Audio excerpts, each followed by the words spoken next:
kedatangan narasumber kita pada hari ini, yaitu Mbak Berandini Herayanti, MC psikolog atau nanti sapanya Mbak Dini ya, teman-teman. Jadi Mbak Dini adalah seorang psikolog industri dan organisasi dengan pengalaman lebih dari 15 tahun di bidang manajemen sumber daya manusia, khususnya terkait pemetaan talenta, pengembangan organisasi, dan pelatihan.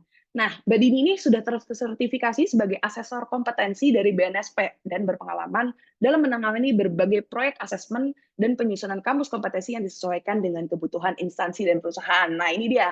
Mbak Dini adalah orang yang tepat banget buat ngomongin soal perubahan, karena Mbak Dini sering banget nih ketemu sama calon-calon pemimpin ya, lagi di ASES gitu, kayak, ini pemimpinnya siap nggak sih ngadepin perubahan, dia siap nggak sih mimpin sebuah organisasi atau perusahaan, dan sebenarnya kenapa sih kita tuh harus terbuka sama perubahan. Silakan kepada Mbak Dini. Halo Mbak Dini. Halo Dija, Halo, halo selamat Mbak. siang menjelang sore kayaknya ya kalau di Manado ya Manado sudah sore Mbak, udah sudah sore jam, ya. oh, Kita oh di sini udah sore. masih menjelang sore, di sana udah sore gitu ya. Betul. Oke, baik. Sip, silakan Halo Mbak Dini. teman-teman semua. Wah, Halo. senang nih ya ketemu sama Halo. teman-teman dari Universitas Samratulangi Manado. Terima kasih juga sudah berkenan hadir dan mengikuti acara sharing. Kalau kita bilang di sini sharing session ya, Dija ya. Juga ada Mbak Vivi di sini dari LPTUI yang sudah membersamai kita. Mudah-mudahan nantinya saya bisa membawakan atau memberikan sedikit sharing gitu ya, pengalaman dari apa yang pernah saya lakukan bersama orang-orang gitu ya. Bagaimana sih sebenarnya kita mau berubah itu gitu. Kita tuh kadang-kadang merasa takut duluan gitu ya kalau mau berubah gitu. Nah, sebelumnya saya izin sharing untuk share screen dulu ya teman-teman ya. Oke. Ya, apakah sudah terlihat? Sudah Mbak Dini, Oke, silakan. sip. Ya. Oke, baik. Jadi di sini ambil topiknya kayaknya agak ke barat-baratan nih judulnya nih, Navigating Change Thrive in the Digital Era. Jadi kalau ngelihat kenapa kok ngambil topiknya seperti ini gitu ya, karena memang kita lihat kalau sekarang ini sebenarnya perubahan itu mau nggak mau, suka nggak suka, kita harus ikut berubah gitu. Tapi belum tentu semua orang itu ternyata memang senang untuk berubah gitu. Kenapa sih? Kalau ditanya di sini kan, kalau mengikuti perubahan, haruskah gitu ya? Apakah kita harus ikut berubah gitu? Karena sebenarnya segala sesuatu di dunia ini berubah dan tidak ada yang berubah kecuali perubahan itu sendiri ternyata. Ya, perubahan ini pun berkaitan erat dengan proses pembelajaran dan pengembangan diri. Nah, kalau kita ikuti lagi, gitu ya, sebenarnya apa sih yang menyebabkan kita itu harus berubah, gitu ya? Karena kita harus mengikuti perubahan. Sebenarnya faktornya ada dua, gitu. Yang pertama berasal dari internal dan eksternal. Yang internal sendiri biasanya di sini ada kebutuhan dan keinginan untuk berkembang. Jadi memang kita masing-masing punya kemauan, gitu. Kita pengen menjadi lebih baik. Kita pengen menjadi lebih terlihat prestasinya, gitu ya. Jadi kita berusaha untuk mengembangkan diri kita. Nah, ada juga karena memang ada konflik nih dari dalam diri. Nah, kadang-kadang nih masa-masa kayak teman-teman gini masih ada kebutuhan atau mungkin keinginan pro kontra gitu ya. Di satu sisi orang tua misalnya punya tuntutan kamu harus bisa menjadi seperti bla bla bla gitu ya. Sementara kita sendiri punya keyakinan atau punya idealisme dari dalam diri kita gitu kan, nggak bisa gitu. Aku punya prinsip, aku pengen menjadi seperti ini gitu. Aku pengen menjadi seperti itu gitu. Sehingga ada pertentangan atau konflik dari dalam diri yang tidak sesuai. Nah, kemudian ada lagi gitu ya. Sebab berikutnya adalah mengikuti tren yang berkembang. Nah, tren seperti apa nih gitu ya. Kadang-kadang banyak hal. Kalau kayak sekarang tuh yang lagi booming, kalau nggak salah tren K-pop ya, Korean. Nah, semuanya serba Korea. Jadi semua orang mengikuti perkembangan gimana sih dari mulai makanannya, musiknya, gaya berpakaiannya, gaya bicaranya, penampilannya terlebih lagi gitu ya. Jadi semua menyesuaikan. Jadi itu mengikuti tren yang berkembang. Lalu berikutnya adanya sikap terbuka dan toleransi. Nah, kalau dari penyebab yang terakhir ini, memang dari diri kita sendiri yang memang kita terbuka untuk adanya perubahan. Jadi kalaupun memang ada apapun yang berubah, kita siap dan kita menerima itu gitu ya. Nah, sementara kalau dari sisi eksternal gitu ya, dari sisi eksternal di sini apa aja nih gitu ya? Ada 4. Yang pertama ada tuntutan modernisasi. Jadi modernisasi di sini terkait dengan kontak dengan budaya luar seperti tadi ya, gitu ya. Karena memang secara tidak langsung banyak budaya luar yang masuk ke Indonesia gitu ya, terutama ke kita sendiri ya. Dan itu bisa kita dapat dari manapun, baik dari media sosial maupun kita dapat dari langsung gitu, atau dari teman-teman kita, relasi kita gitu ya, atau kelompok-kelompok dan komunitas yang memang kita ikuti. Kemudian ada juga faktor lingkungan yang dinamis. Nah, lingkungan di sekitar kita pastinya akan terus berubah gitu ya. Kalau teman-teman sadari atau teman-teman perhatikan gitu, biasanya secara nggak sadar kok dulu kayaknya di sini tuh seperti ini ya gitu. Lingkungannya tuh dulu mungkin masih cenderung orangnya tenang, adem ayem gitu ya, nggak berisik gitu. Kemudian setelah adanya pengaruh modernisasi, mungkin 10 atau 15 tahun kemudian jadi berubah, lebih hidup gitu ya. Yang tadinya mungkin di sekitaran situ tidak ada kafe-kafe, kemudian mulai menjamur tuh, ada kafe, kemudian ada live music, kemudian ada tempat-tempat hangout yang kalau anak-anak sekarang bilang Instagramable gitu ya, buat nongkrong enak sehingga buat foto-foto juga asik gitu kan ya. Nah, faktor berikutnya itu ada persaingan SDM yang semakin ketat. Nah, ini suka tidak suka di sini karena adanya persaingan SDM ini atau sumber daya manusia ini membuat kita itu harus berubah gitu ya. Jadi karena adanya persaingan kita lihat, oh ternyata kalau kita tidak berubah, kita akan kalah nih bersaing dengan orang-orang yang mungkin punya hasrat berprestasi atau punya motivasi lebih besar dari kita gitu ya. Lalu ada yang perkembangan ilmu dan teknologi, ilmu pengetahuan dan teknologi. Nah, ini lagi gitu ya. Pastinya teman-teman sudah familiar sekali nih gitu. Kenapa? Karena dengan adanya perkembangan teknologi yang sekarang jauh-jauh lebih apa ya kalau dibilangnya lebih oke ya daripada mungkin 10-20 tahun yang lalu gitu. Kalau sekarang apa sih yang nggak bisa didapat lewat gawai? Apa sih yang nggak didapat bisa atau informasi apa sih kalau nggak bisa kita terima lewat media sosial itu gampang sekali. Dari mulai Instagram, Facebook gitu ya, YouTube dan sebagainya. Itu semua bisa kita dapat dengan mudah. Tinggal kita scroll, tinggal kita ketik, semuanya kita dapat begitu. Sekarang nih sebelum saya mau lanjut nih, saya mau tanya teman-teman dulu nih.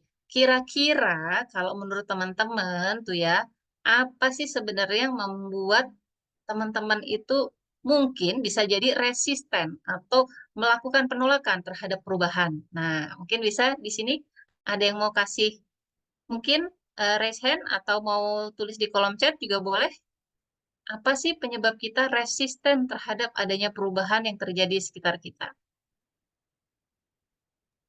Ayo teman-teman, kira-kira apa Yuk, nih? Mungkin dari siapa pengalaman pribadi nih? juga nggak apa-apa. Soalnya kayak aku tuh Eh, mungkin jadi, ada. Ya, silakan dari Kak siapa nih? oh Kak sorry Vito. sorry Kak, lanjut lanjut Kak. Nggak apa-apa. Monggo Kak Vito. Oke kalau dari saya sendiri mungkin karena rasa nyaman dengan zona nyaman, zona aman. Jadi kayak lihat luar itu kayak ya nggak mau keluar dari comfort zone. Oke, rasa nyaman dengan zona nyaman. Udah kayak lagu ya. Kayak lagu nih. Kayaknya ini apa namanya terlanjur nyaman. Wah, gitu. Ada lagi teman-teman yang mau kasih pendapat? Apa yang membuat kita atau teman-teman sekalian biasanya resisten nih dengan Oke, adanya perubahan? Kak Felicia angkat tangan tuh, boleh Kak Felicia. Ya baik, mungkin kalau dari biasanya ada beberapa orang yang punya kepribadian yang keras ya, sehingga kayak ketika dia menemukan suatu prinsip dalam dirinya itu yang justru menghalangi dia untuk dapat berubah. Kira-kira seperti Oke, itu. adanya ego ya, kalau kita boleh bilang bahasa psikologinya atau bahasa ini, adanya ego yang kuat dari dalam diri kita, sehingga membuat kita itu jadi malas, ada keengganan untuk berubah. Ini di kolom chat juga ada karena takut untuk gagal ketika mencoba sesuatu hal yang baru. Nah, takut gagal. Oke, boleh, sip. Keren nih. Ada lagi, teman-teman? Apalagi ya kira-kira? Wah, Kak Ini Mahdur angkat dari tangannya boleh. Kak Mahdor nih, ayo silahkan. Ya barangkali mungkin trauma sih ya Bu. Trauma kan lebih apa ya, lebih mendasar sih kalau menurut saya.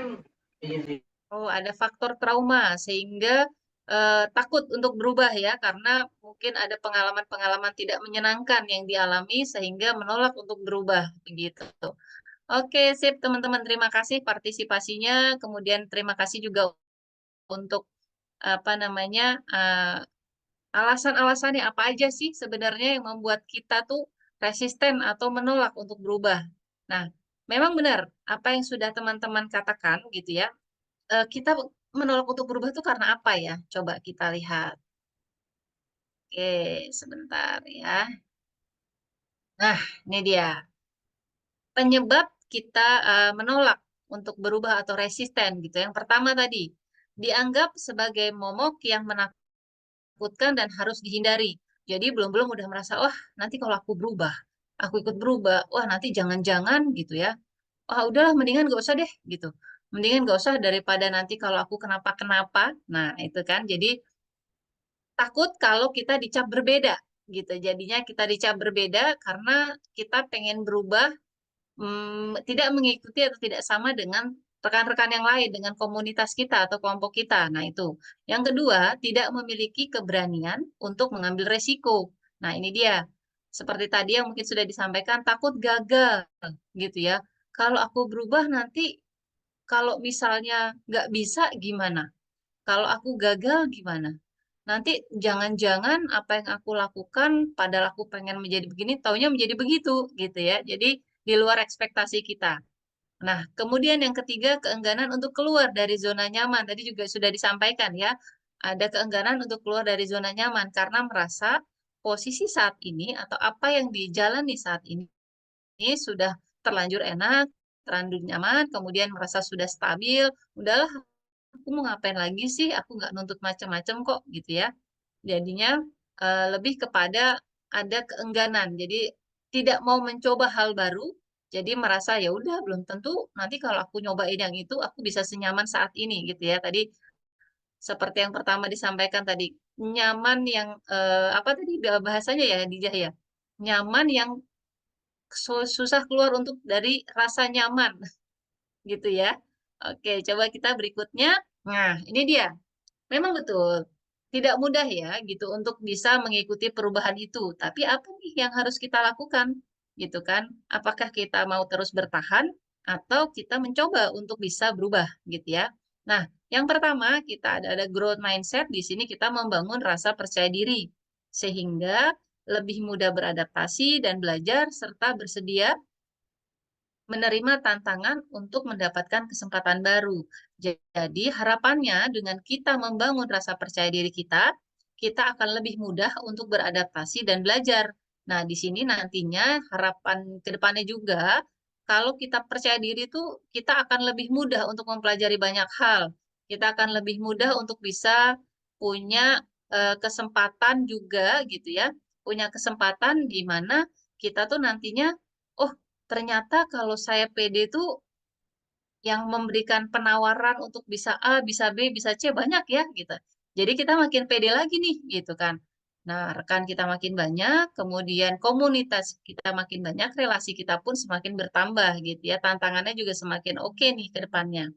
Nah, kemudian yang kedua ada flexibility atau fleksibilitas. Jadi di sini adalah kemauan dan kemampuan untuk beradaptasi terhadap perubahan sehingga mampu menyesuaikan diri dengan tantangan yang diterima.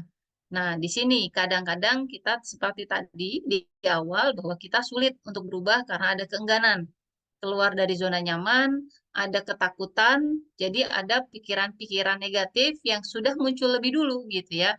Jadi sehingga kitanya juga menjadi ada barrier gitu ya. Kita tidak fleksibel untuk bisa berubah dan mengikuti perubahan itu sendiri.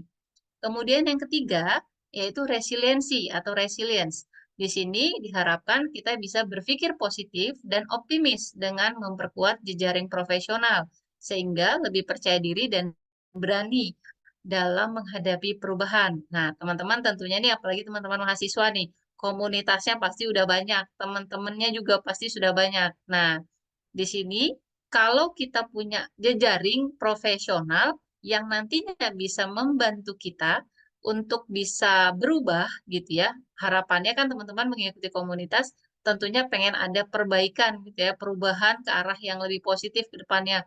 Ah, saya pengen nanti dengan jejaring ini saya punya apa ya, relasi gitu ya. Kalau saya kerja mau ke sini ada temen nih gitu. Jadi lebih gampang saya bisa bertanya, bertukar wawasan gitu ya. Jadinya teman-teman punya kesempatan lebih besar. Nah, di sini. Kemudian, mau tanya lagi nih. Nah, kira-kira kalau menurut teman-teman sendiri apa sih tantangannya saat kita ingin melakukan perubahan atau mengikuti perubahan itu sendiri? Nah, tantangan apa nih yang mungkin pengalaman dari teman-teman nih ya? Saya udah pernah nyoba nih, tapi ternyata bla bla bla bla, tapi ternyata begini-begini gitu. Nah, itu boleh nih di-share di sini nih teman-teman. Yuk, siapa yang mau share lagi? Apa ya kira-kira ya? Silahkan, Kak Mador.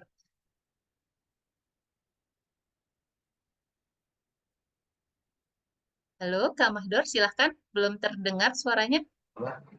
Iya, halo, apakah Oke, suara saya baik. terdengar, Ibu? Maaf. Boleh, silahkan.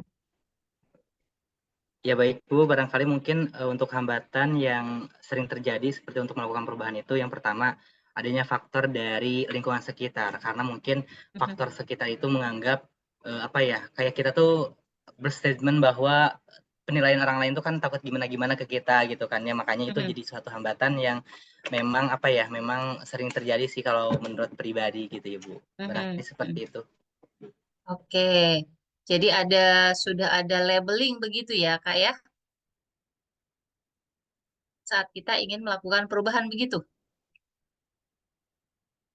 Iya Ibu, jadi labeling apa dari masyarakat itu atau dari peran orang lainnya itu membuat kita merasa ini gitu, merasa takut gitu kan ya, takutnya tuh kok dia merasa gimana gitu. Oke, ada lagi teman-teman, terima kasih Kak Mahdor. Teman-teman Ya, yang lain tekanan ada lagi psikologis yang juga ingin Ibu. share apa nih pengalamannya ya, ketika punya niat pengen berubah, tapi kok kayaknya susah banget ya, kayaknya nggak gampang ya berubah itu ya gitu. Mungkin seperti itu. Boleh nih di-share nih di sini atau bisa di kolom chat juga. Kalau ada yang mungkin ingin share di kolom chat boleh. Apa sih tantangannya ketika menghadapi perubahan? Nah, ya apa nih tantangannya kalau menghadapi perubahan? Kalau kita lihat dari gambar ini ya, ternyata ada dua orang yang menarik tangan temannya untuk naik ke atas. Kemudian si teman yang di bawah mencoba bertumpu di sini, sementara teman yang di atas ini berusaha menarik gitu ya. Nah, ada yang boleh share di sini? Silahkan. Nah, Kak Felicia, silahkan Kak Felicia. Oke, mungkin kalau menurut saya ya bisa jadi itu karena faktor lingkungan. Misalnya kayak suatu perubahan, suatu tren yang belum diterima sepenuhnya oleh masyarakat luas, sehingga terbentuk polarisasi nih antara keduanya. Sehingga ketika saya sendiri mau menuju ke arah perubahan tersebut, seringkali masih ada ditarik-tarik nih sama kelompok yang mungkin belum menerima perubahan tersebut.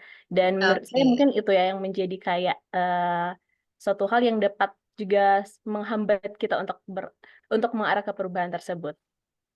Oke, sip. Terima kasih, Kak Felicia. Ada juga nih dari Zehlika, ya gitu ya. Mungkin dari segi keberanian diri sendiri, bisanya karena perubahan yang diinginkan itu cukup bertolak belakang dan merupakan hal yang baru. Jadi informasi tentang hal tersebut masih minim. Jadi belum berani gitu ya. Karena belum berani, karena merasa bahwa perubahan itu sendiri masih belum terlalu familiar di lingkungan sekitarnya. Sehingga kalau kita mau mengikuti perubahan itu, kok kayak jadi tampil beda gitu ya. Jadi tampil beda sehingga, oh ya udah deh, jadi saya yang sekarang aja. Jadi merasa sulit ya untuk berubah. Oke, terima kasih teman-teman semua. Nah, kalau kita lihat di sini gitu ya, dilihat apa sih tampaknya. Nah, what kind of challenge in the digital era? Nah, kalau kita lihat di sini tantangannya ada beberapa nih. Benar juga tadi apa yang sudah disampaikan oleh teman-teman gitu ya, sharingnya. Tantangan yang pertama yaitu ada tantangan pembelajaran. Nah, di sini sebetulnya banyak sekali kalau secara tidak sadar kita melihat bahwa kemampuan dalam menilai keandalan informasi serta mengolahnya menjadi pengetahuan yang bermakna itu juga menjadi satu tantangan tersendiri gitu ya. Jadi tantangan kita harus belajar lebih. Ketika kita berubah, berarti artinya kita harus bisa belajar lebih daripada sebelumnya. Belajar daripada yang istilahnya mungkin sebelumnya kita belajarnya hanya gitu-gitu aja. Berarti kalau kita berubah, kita harus belajar lagi lebih banyak, belajar lagi dari awal gitu ya untuk mengolah lagi informasi yang baru gitu ya. Dan ini informasi yang mungkin sebelumnya belum pernah diterima atau belum pernah kita ketahui begitu ya. Kemudian adanya keterampilan literasi digital. Nah, di sini perlu juga memahami bagaimana menavigasi dunia online dengan bijak, mengelola informasi, memahami resiko keamanan, dan mempertahankan etika dalam penggunaan teknologi. Maksudnya apa nih kok keterampilan literasi digital? Nah, kan seperti teman-teman ketahui juga ya bahwa saat ini gitu ya, seperti saya sampaikan tadi, kita sudah terhubung dengan yang namanya dunia digital. AI itu sudah menjamur kemana-mana. Bahkan saking canggihnya gitu ya, saking canggihnya apa sih yang tidak bisa dicari dengan AI? Apa sih yang tidak bisa dicari dengan eh, apa namanya? Mungkin kita googling gitu ya. Semua bisa kita dapat dari A sampai Z. Nah, otomatis kita butuh keterampilan. Keterampilan untuk memahami bagaimana caranya kita mengelola itu semua secara bijak, mengelola informasi yang kita cari, informasi yang kita dapatkan, dan kita pun harus tahu gitu ya, apa resiko-resiko keamanannya. Jadi kadang-kadang secara nggak sadar kita main klik, klik, klik semuanya, oh ini kayaknya menarik nih, kayaknya menarik karena biasanya ketika kita mencari satu informasi tentunya akan banyak iklan-iklan atau pop-up yang muncul gitu ya. Nah, pop-up ini sendiri secara nggak sadar mungkin kayaknya menarik minat kita nih, tapi ternyata bisa jadi ini adalah salah satu gerbang atau salah satu pintu masuk di mana informasi-informasi yang sebenarnya kurang aman itu menjadi masuk ke kita. Dan jadi akhirnya nanti akan mengganggu apa ya, mungkin sistem dari handphone kita bisa kena crack, kemudian nanti bisa di apa namanya nomor kita bisa jadi diblokir, kemudian diretas gitu ya sama orang-orang yang tidak bertanggung jawab. Nah, ini yang kita pahami supaya bisa lebih bijak dan mengelola informasi sehingga lebih aman untuk diri kita juga. Lalu berikutnya ada peluang kolaborasi dan pembelajaran. Nah, di sini tentunya kita akan terhubung dengan pengetahuan global melalui kolaborasi daring, kursus daring, dan platform pembelajaran interaktif guna memperluas wawasan.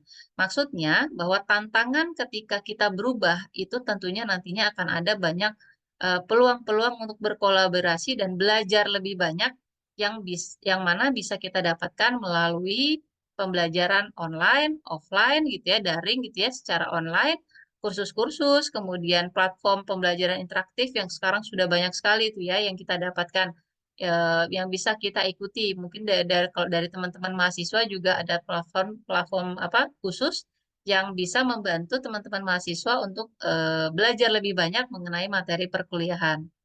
Lalu di sini kita juga bisa tantangannya adalah yang terakhir membangun generasi pemikir yang kritis dan adaptif. Nah, maksudnya bagaimana? Di sini perlu dibekali dengan keterampilan untuk beradaptasi dengan perubahan, berpikir kritis dan memecahkan masalah yang lebih kompleks. Harapannya dengan adanya perubahan ini, generasi saat ini itu akan semakin kritis dan semakin bisa lebih adaptif atau dalam menyesuaikan segala perubahan yang terjadi. Dengan adanya perubahan ini, nantinya akan memudahkan teman-teman juga untuk bisa meraih peluang-peluang yang lebih besar dan lebih menantang gitu ya ke depannya. Nah, namun demikian, ternyata mengikuti perubahan itu tidak semudah apa yang kita bayangkan gitu ya.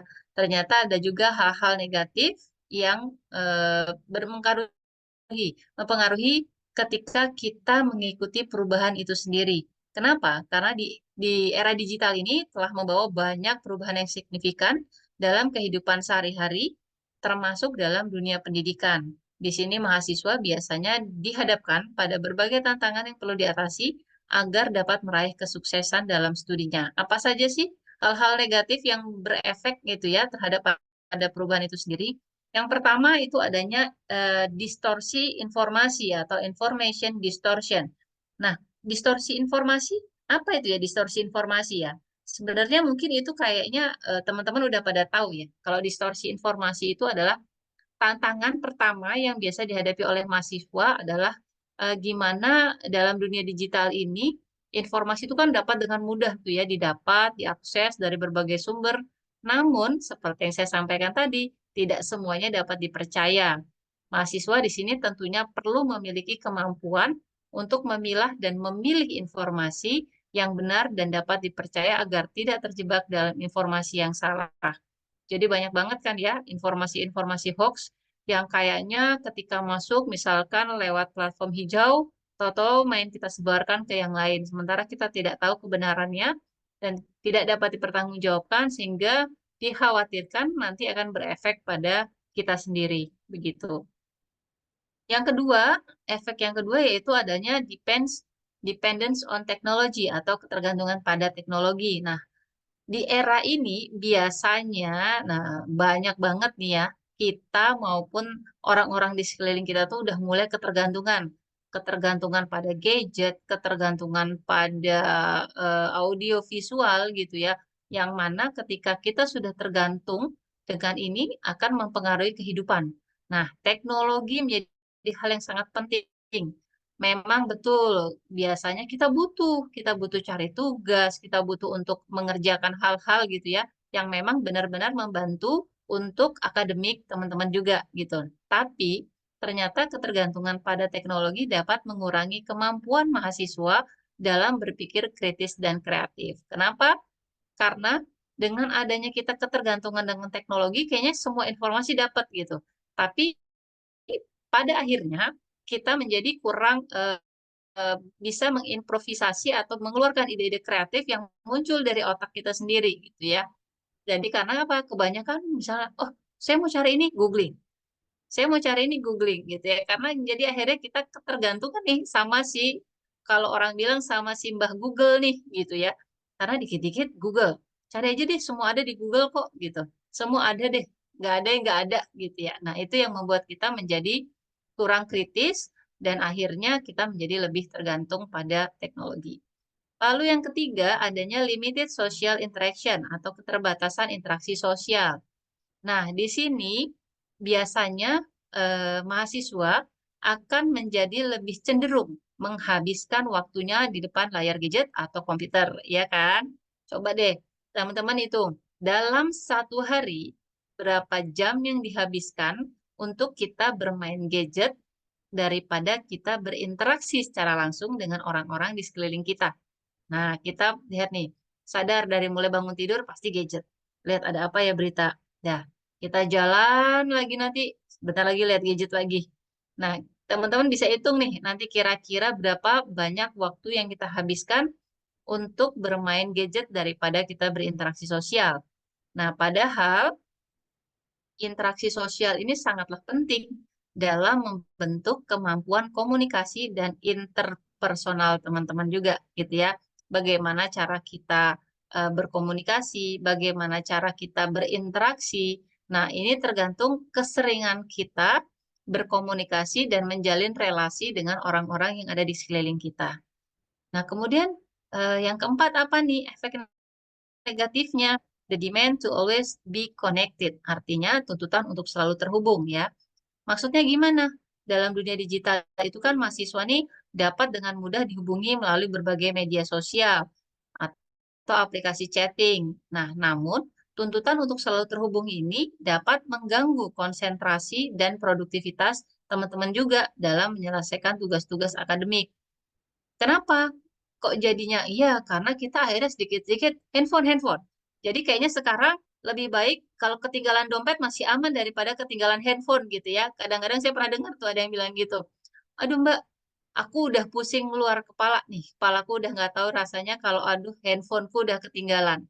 Kalau dompet ketinggalan nggak apa namanya nggak pusingnya nggak kayak gini nih katanya gitu. Karena apa? Semua bisa dilakukan lewat handphone. Jadi kita akhirnya menjadi ketergantungan untuk sedikit-sedikit mungkin per 5 menit cek handphone. Ada apa ya? Per 5 menit cek handphone lagi gitu ya.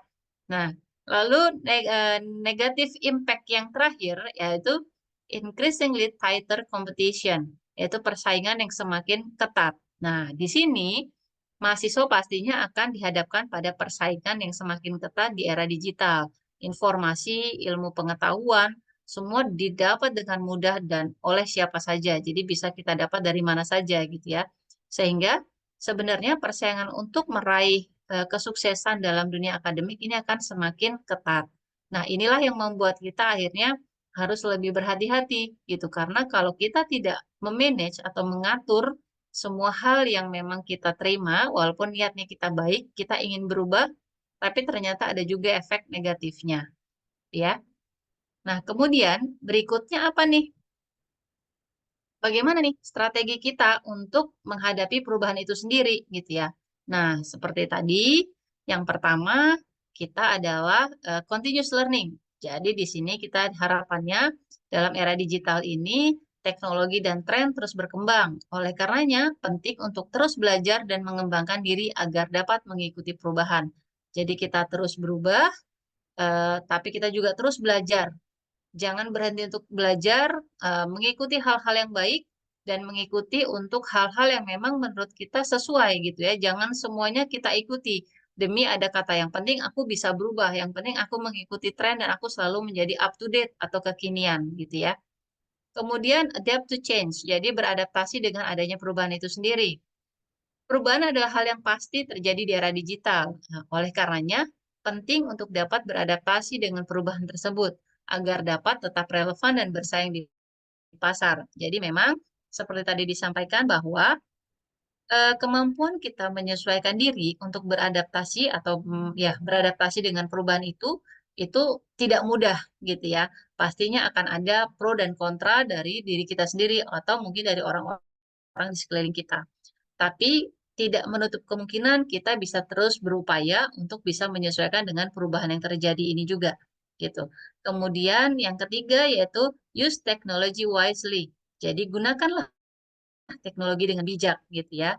Teknologi dapat membantu mempermudah pekerjaan dan meningkatkan efisiensi.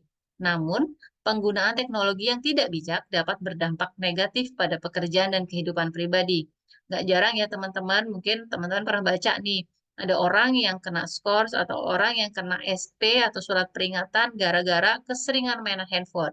Di jam-jam produktif, di jam-jam apa namanya kerja gitu ya, masih sempat-sempatnya, aduh pusing, kemudian alasannya untuk merefresh gitu ya supaya nggak terlalu pusing dengan pekerjaan yang sedang dijalani, main game, kemudian game online, kemudian akhirnya dari mulai 5 menit aja jadi sebentar lagi akhirnya berdampak pada produktivitas kerja, pekerjaan tidak selesai, pekerjaan tertunda, komunikasi dengan teman-teman di unit kerjanya juga mungkin berpengaruh. Nah, itu yang akhirnya menjadi bumerang begitu ya. Tadinya pengen menjadi bagus, tapi ternyata karena adanya ketergantungan atau addicted tadi, akhirnya merugikan diri sendiri. Lalu yang keempat adalah building networks and collaboration. Jadi membangun jaringan atau jejaring dan berkolaborasi. Dengan membangun jaringan dan kolaborasi yang baik, dapat membantu dalam menghadapi perubahan dan memperluas peluang atau kesempatan. Nah, harapannya dengan semakin banyak jaringan dan kolaborasi yang kita lakukan, maka ini akan juga membantu bagaimana kita beradaptasi dengan perubahan-perubahan yang terjadi. Bisa jadi kita sulit masuk di komunitas A, tapi kita mudah masuk di komunitas B. Kenapa? Mungkin orang-orang di komunitas B itu lebih welcome, lebih ngemong gitu ya, lebih bisa menerima kita dan membantu kita untuk menghadapi perubahan sehingga kita merasa lebih nyaman, merasa lebih enjoy ketika mengikuti perubahan itu perlahan-lahan. Ada orang yang tipikalnya gampang sekali gitu ya, berubah dari, oh ketika saya ditempatkan di lingkungan ini, saya seperti ini. Kemudian ketika ditempatkan di lingkungan ini, saya bisa mengikuti. Tapi ada juga yang di satu lingkungan saja ternyata ada gap, ada keterbatasan, sehingga dia menjadi tertutup gitu ya. Bukan karena dia tidak mau berubah, karena yaitu tadi, dia merasa bahwa aku berubah di sini aja susah gitu ya karena teman-teman tidak suportif, lingkungan tidak mendukung. Kemudian dari diri sendiri juga memang tipikal orang yang mungkin dalam tanda kutip introvert gitu ya sehingga sulit sekali mengikuti perubahan ini karena ada pro kontra, ada gejolak batin yang menolak gitu kalau aku mengikuti perubahan. Nah, seperti itu. Nah, dari sini mungkin paparannya sekian, mungkin kita lebih banyak nanti kita sharing gitu ya teman-teman ya. Kalau ada pertanyaan lebih lanjut, saya persilakan. Terima kasih. Baik, terima kasih Mbak Dini. Wah, relate banget gak sih teman-teman? Apalagi tadi aku ngerasa kecolek nih pas dibilang lebih baik nggak bawa dompet daripada nggak bawa HP ya. Karena, aduh, generasi sekarang tuh kayaknya lepas dari HP tuh agak susah ya nggak sih teman-teman? Apa-apa semuanya urusan koordinasi organisasi, urusan kuliah itu kayaknya penting banget ada di ya pokoknya nggak cuma HP sih, laptop juga ya kadang-kadang kayak nggak bisa jauh gitu dari yang namanya laptop kita. Tapi teman-teman gimana nih setelah mendengarkan materi ini apakah kayak ngerasa, "Oh iya ya bener juga deh apa yang aku rasakan selama ini," dan gimana perubahan tadi dibilang kan nggak bisa kita hindari ya, tapi kita harus juga lebih bijak dalam menyikapi gimana kita tuh jadi orang yang lebih adaptif lagi, seperti itu.